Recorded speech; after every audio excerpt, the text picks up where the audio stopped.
Good evening. My name is Lars, and tonight we travel to Bruges, a medieval city known as the Venice of the North, a city of quiet canals and time-worn cobblestones, where soft lantern light drifts across the water, and every bridge is a threshold, gently leading you back through the centuries into the stillness of a forgotten age. So relax, get comfortable, and we'll start our journey. Let's begin.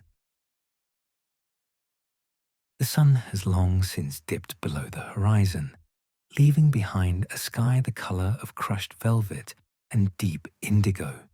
Here in Bruges, the evening doesn't just fall, it settles, like a soft, heavy blanket draped over the shoulders of the old brick houses. The air is cool, but it carries a wonderful, comforting richness. You find yourself standing in the very heart of the city, the central market square. A soft Flemish mist clings to the ancient gables and turns the lamplight into a gentle, golden haze. There is a profound sense of stillness here, as if the city has gathered you into its arms. All around you, the historic buildings hold the square in a deep, protective embrace. The tall, narrow guild houses seem to lean into one another, a tight circle of weathered brick and gilded ornament that forms a great stone sanctuary, a refuge, a solid barrier, holding back the harsh coastal winds, leaving the air within the square perfectly calm, perfectly hushed. The wind may whistle through the narrow medieval alleys nearby, but here, in this hollow of history, the air is soft and still. Before you, the Christmas market is a constellation of small wooden stalls, each one a tiny island of warmth in the deepening twilight. The wood of the chalets is dark and weathered, glowing under strings of fairy lights that twinkle like low-hanging stars. You wander slowly, your footsteps softened by the evening air, as you take in the treasures of the stalls, the glint of hand-carved ornaments, and the heavy, hand-knitted wools. A deep, velvety wave of dark chocolate drifts towards you, the scent of cocoa and warm vanilla hanging thick and comforting in the mist. From a quiet corner, the spicy, inviting fragrance of mulled wine rises to meet it. You can almost hear the low, steady simmer of the pot, releasing the warm aroma of spices, the woody sweetness of cinnamon, and the bright, citrusy zest of orange peel. It is a scent that warms you from the inside out, even before you have taken a sip. As you pause by a stall draped in evergreen boughs, a local artisan looks up from his work. He offers you a slow, weary, but genuine smile, a nod of kinship in the quiet of the night. His movements are unhurried as he adjusts a display of hand-blown glass, a silent invitation to linger, to stay a while in the stillness. There is no rush here. There is only the soft glow of the lanterns, the hum of quiet voices, and the peace of a city settling down for the night. Looking up, the Belfry tower reaches towards the velvet sky. The grand, dark silhouette seems to anchor the very earth beneath you. It is the silent heartbeat of Bruges. It stands as a watchman of the night, a tower that has stood for centuries, watching the seasons turn and the city sleep. In the stillness of the night, its presence is like a deep, grounding breath, a steady weight that provides a sense of immense stability and calm. This is the center point of the world tonight, a pillar of strength that holds the sky aloft. It does not loom, it simply is, a quiet watchman that has witnessed the passage of time, without ever losing its peace. You feel the history held within its heavy stones. High above, in the Belfry's crown, the bells are silent now, resting in the cool night air. The tower stands as a sentinel of the dark, shielding the square and everyone within it. There is a profound comfort in its scale, a feeling that as long as these stones stand, all is well, all is safe, and the world is exactly as it should be. You begin to walk, leaving the wide breadth of the square for the intimacy of the narrow lanes. The cobblestones are rounded and smooth, glistening under the golden glow of wrought iron lanterns. To your left and right, the houses rise up like silent guardians. Their facades are topped with stepped gables, great triangular peaks that look like stone pyramids, reaching for the stars. Each step of the brickwork catches a sliver of lamplight, creating a rhythmic pattern of shadow and glow. After a while, you reach the bank of one of the numerous canals. It is here that you truly understand why they call Bruges the Venice of the North. But where the southern Venice is bright and vibrant, Bruges is a city of soft shadows and velvet silence. The canals are the veins of the city, slow, steady, and ancient. They do not rush. They circulate the history of the town in a long, rhythmic pulse. You find yourself walking along the Diver Canal, which tonight lies still, resembling a liquid mirror. The reflections of the medieval houses stretch into the dark water in long, shimmering ribbons of amber. The water doesn't seem to flow so much as it dreams. You pause on a stone bridge, resting your hands on the parapet. The stone is cool and mossy, softened by time and the damp breath of the North Sea. To your side, the massive spire of the Church of Our Lady emerges from the mist, a mountain of brick and Gothic grace. You think of what lies inside those thick, silent walls. The Madonna of Bruges, a masterpiece of white marble carved by Michelangelo himself. You imagine the sculpture in the darkness, the cool, smooth Carrara marble, the stillness of the stone child. It has sat there in the silence since 1506, a pocket of perfect peace. As you follow the curve of the canal, a new scent reaches you, the toasted smell of malt and hops. You pass a cozy Flemish brewery right on the water's edge. Its heavy brick walls are stained by centuries of river mist, and a faint wisp of steam rises from a copper vent, smelling of grain and sweet water. There is a stillness here, a sense of time standing perfectly still. The monks of Bruges have spent centuries perfecting a quiet art, creating Trappist ales that carry the warmth of the sun and the peace of the monastery. Brewing is not merely a craft here, it's a tradition, a secret passed from hand to hand through the ages. You imagine the thick, cool stone walls of the ancient monasteries, where Trappist monks move in a gentle, mindful silence. Here, the brewing of their golden ales is a quiet prayer, a tradition held tenderly within sanctuary walls for hundreds of years. Deep below the cobblestones, in the dim, cool shadows of the cellars, the lambic ales are resting. They sleep within heavy oak barrels, breathing slowly. They do not rush. They simply exist, maturing through the passing seasons in their wooden cradles, allowing the years to soften and deepen their character. Much like the city of Bruges itself, These traditions are tucked away from the rushing world, untouched, unhurried, and perfectly cradled in the soft embrace of history. The sound of the canal, gently lapping against the medieval bricks, accompanies your slow stroll through the maze of winding cobbled lanes.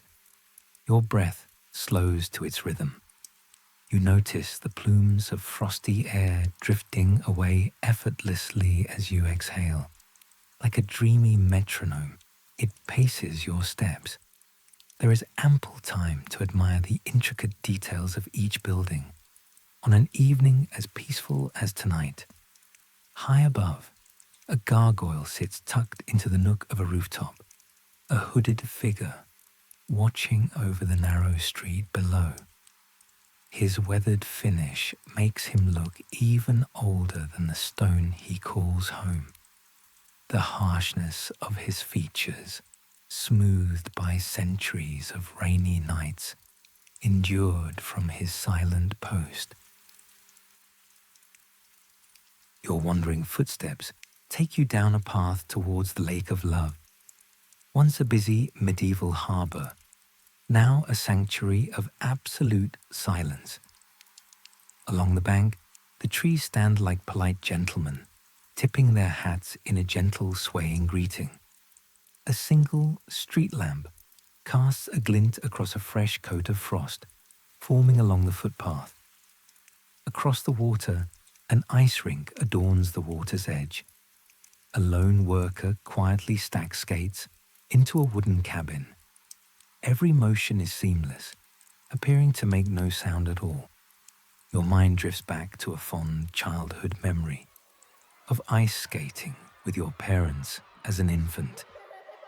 You recall the steady, guiding weight of the push along Penguin Skate Aid. Those same penguins now stand motionless on the rink, awaiting the next tiny pair of hands to form a lifelong memory on the ice. Nearby, a white swan drifts gracefully through the reeds, its head tucked beneath a wing as it floats effortlessly. Watching this majestic creature, a peaceful, satisfying weariness begins to sink into your own feet. Leaving the lake behind, you begin the slow wander back towards the town centre. You pass through a small, forgotten square where the windows of a closed bakery are still fogged with the day's warmth. The faint scent of caramelized sugar lingers in the air, as if seeping through cracks in the brickwork, a sweet, invisible memory of the afternoon. You cross a small, humpbacked bridge towards your place of rest. The flicker of the fireplace glimmering through the window beckons you closer. The pulsing amber hue calls to you through the darkness. You reach the front door of the tall, thin, yet inviting townhouse, whose walls form part of the canal. The brickwork is cool and damp with mist, appearing as though the house had grown out of the water itself over hundreds of years. You reach for the thick oak door, bound with iron. It opens with a soft, welcoming creak. Inside, the air is warm and still, the embers in the fireplace still faintly glowing. You hear them fizz and crackle quietly, a whispering conversation between wood and flame. The room smells of beeswax, old timber, and a hint of the chocolate and spice from the streets outside. On a side table, you see a traditional wooden Christmas pyramid. Its 3 tiers are carved from pale, smooth linden wood. Just like the houses outside, its shape is a perfect rising triangle. 6 small candles sit at its base, their tiny flames sending a gentle current of heat upward to the wooden blades. You watch as the blades begin to turn, a slow, silent, hypnotic rotation, round and round. On the tiers below, Tiny hand-carved shepherds and forest animals glide past in a steady circle. There is no motor, no battery, only the warmth of the candles providing the motion. It is a mechanical lullaby. You watch the shadow of the blades as they sweep across the wall carefully. Beside it sits a small wooden smoker figurine, a craftsman with a tiny pipe. A single cone of incense burns inside, sending a thin, lazy ribbon of pine-scented smoke into the air. You sink into the enormous armchair, its velvet embrace welcoming you as you admire the tranquil ambience, the rhythm of the spinning carousel, and the slow ascent of the smoke anchor you to this very moment in time. Your mind is free and weightless now, your eyes pulling at the lids as a heavy theatre curtain might fall to end the show. There is no more to see tonight. There is only the warmth of the fire and the silence of the stone. Outside, a light rain begins to fall, a gentle, misty rain that taps against the glass, a soothing patter that blends with the distant, muffled chime of the Belfry carry-on. So slow, so distant. On the street below, little streams begin to trace the gaps between the cobblestones. It is as if the canals are rising to reclaim the city, leaving you marooned in the absolute safety of your cozy house. You climb the wooden stairs.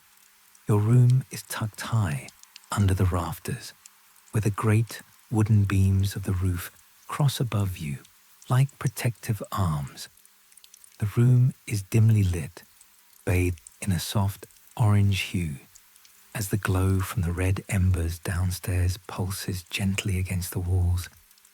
Here the world feels small, silent, and entirely yours. You move to the window and pull back the heavy curtain. Beneath you, the canal flows silently past, a dark river of dreams carrying the city's secrets out to sea. You climb into the bed. The linens are crisp and cool, then quickly warming. The duvet is thick and heavy, settling over you like a soft white cloud. As you close your eyes, you imagine yourself drifting on the surface of the Diver Canal, floating on the dark, quiet water. The canal is carrying you, gently, slowly, under the stone bridges, past the silent brewery, past the white marble Madonna. The rhythm of the water is your rhythm. The flow of the canal is the flow of your thoughts, blurring and softening. You are part of the stone, part of the mist, part of the ancient heart of Bruges. The lanterns flicker low. The embers in the fireplace grow dim. The water carries you further into the dark, warm silence. You are safe. You are warm. You are drifting. Drifting. Sleep now. Sleep.